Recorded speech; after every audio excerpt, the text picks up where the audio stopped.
Hello, so ito yung reading natin for the sign of Earth sign, Taurus, Virgo, Capricorn. Take only what resonates. Ako pala si Madam P, no? Hindi ito magra-resonate sa lahat, so kunin mo lang yung mga messages na magra-resonate para sa'yo. And by the way, if you want to book personal reading, baka na lang pumunta sa aming Facebook page. Ayan.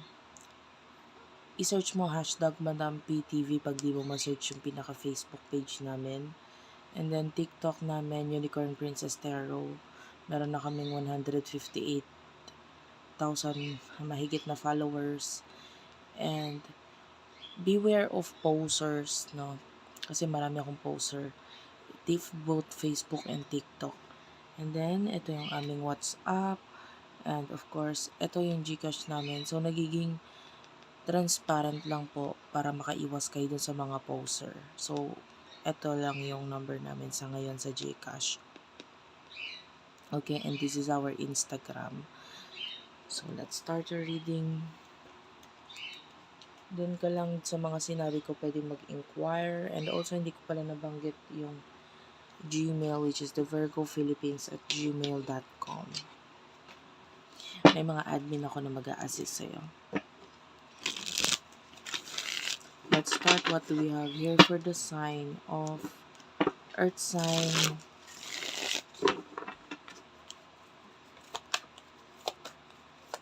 Earth sign. Page of Swords is here. What's with the Page of Swords?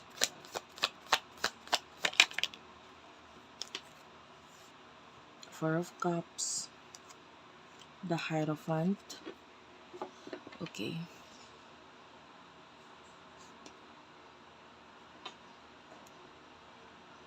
I feel like yung iba sa inyo,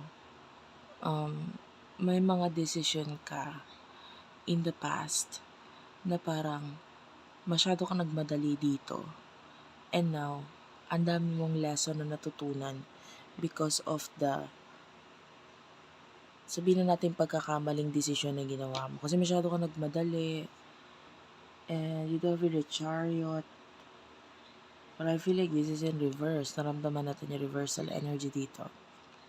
So, nandun yung hindi ka makaalis ngayon dun sa mga decision na yun. Nag-decision ka, pero parang ang ending, na-trap ka dun sa decision mo na yun. Parang kailangan mo pangatawanan. Diba? Nandun yung pagsisisi na part, pero it's like a lesson sa'yo eh.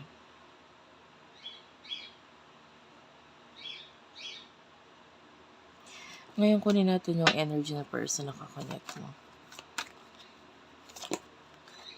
This is timeless, by the way. So kahit matagal lang uploaded yung video, okay lang. Kung ngayon mo palang dapat marinig yung message dito. Ay, nahulog yung cards, kukunin ko lang. You hover the Ace of Swords, the Six of Swords, and then kunin ko yung card na nalaglag.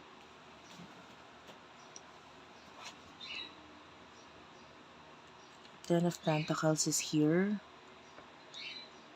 You're dealing with a person. Pwedeng, it feels like naka-move on na itong person na to from something. This could be a new person or a past person. It doesn't matter. Pwedeng past, pwedeng new. Naka-move on na siya, pero actually gusto niya mag-reach out eh. Ten of Swords. Pwedeng talagang tuluyan na nag-end yung sa inyo. And itong person na to, parang nililet go ka na niya. And nagpo-focus siya sa new beginnings.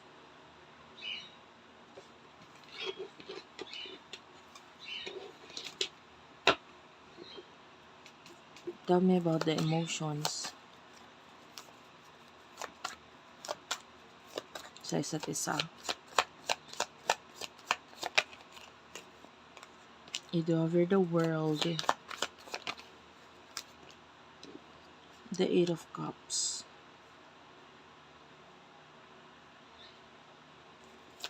emotions. Ten of Swords.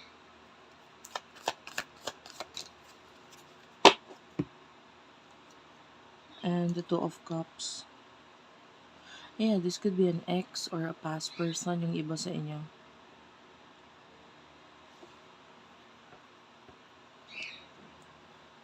Ikaw naman kasi nag-focus ka na rin sa future mo, you're letting go. Yung iba, if, parang, if you're still single, nandun yung open ka pa rin. Open ka na sa love or maybe kung anong dadating new love for you. Some kind of release ang ginagawa mo. Kasi parang nandun ka na nga na parang, nagkaroon ka na ng pagdidesisyon. If you're not single, okay lang. Take only what resonates. But then ito person na to, yeah, I'm feeling like gusto niya mag-reach out. But there's this Two of Cups. Clarify the Two of Cups. What's with the Two of Cups?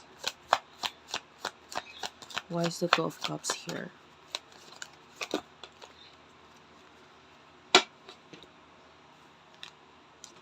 O, yung iba sa inyo, akala mo lang talaga naka-move on na siya. Feeling mo lang yon. Deep inside, this person is still longing na magkaroon ng connection or relationship ulit sa inyo. The Star. So, nandun yung pangangarap niya, nandun yung this is what this person wants. Another chance, another relationship. Gusto niya mag-reach out. What I'm getting is that mahirap nga lang ibalik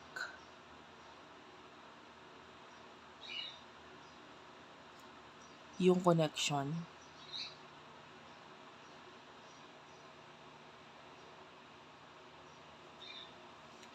This is a Three of Pentacles. Pero ibang card yung nagpapakita sa akin. The same Three of Pentacles pero ibang tarot deck ang gamit. Iba yung picture doon. And doon sa picture, doon sa nakikita kong Three of Pentacles, the meaning of that card is may kinalaman sa disconnection but still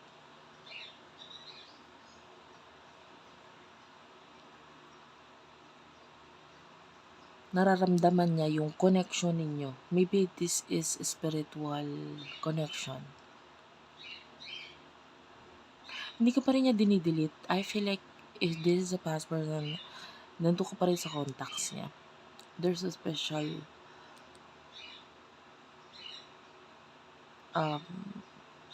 name or sinabi ko special name kasi yung iba hidden, nakatago. Ibang identity, ibang pangalan, yung nakasave sa particular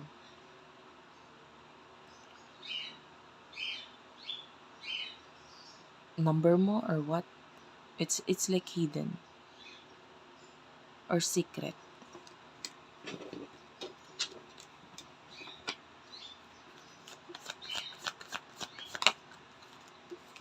In the future, you do have here the Emperor, the Three of Wands. Sorry about the noise, guys. Kung naririnig mo yung ibon namin, it's a cockatiel, so medyo maingay siya. It's a kind of breed ng bird na medyo maingay talaga. Page of Wands and the Five of Swords, sorry. Well, I feel like I'm feeling Virgo energy. Aries is also here.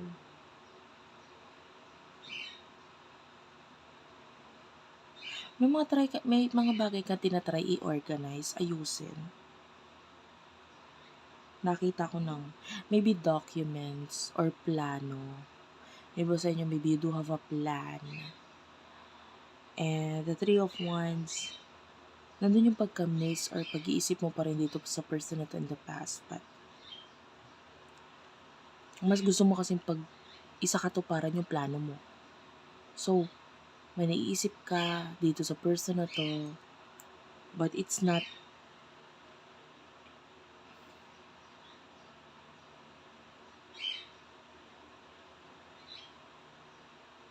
your main priority. Kumbaga, naiisip mo lang siya, pero yun na yun. Okay? And you do have the Five of Swords, the Page of Wands.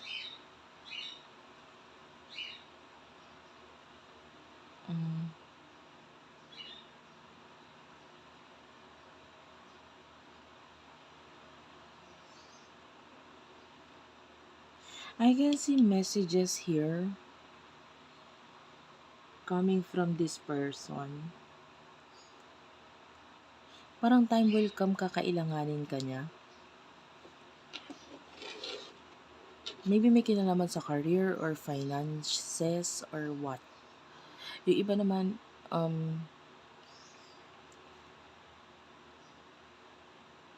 hindi niya ma-deny yung longing or paghahangad na nararamdaman niya sa'yo.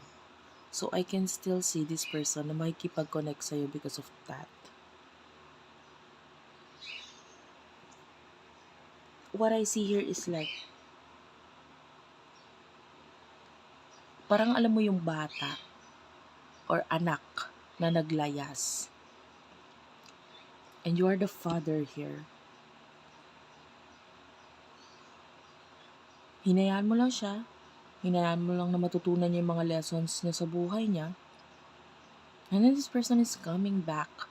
Kasi na-realize niya, oh nga, tama ka.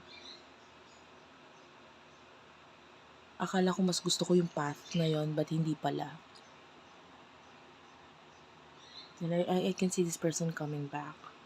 You see dito sa bottom of the deck, it's like going back home.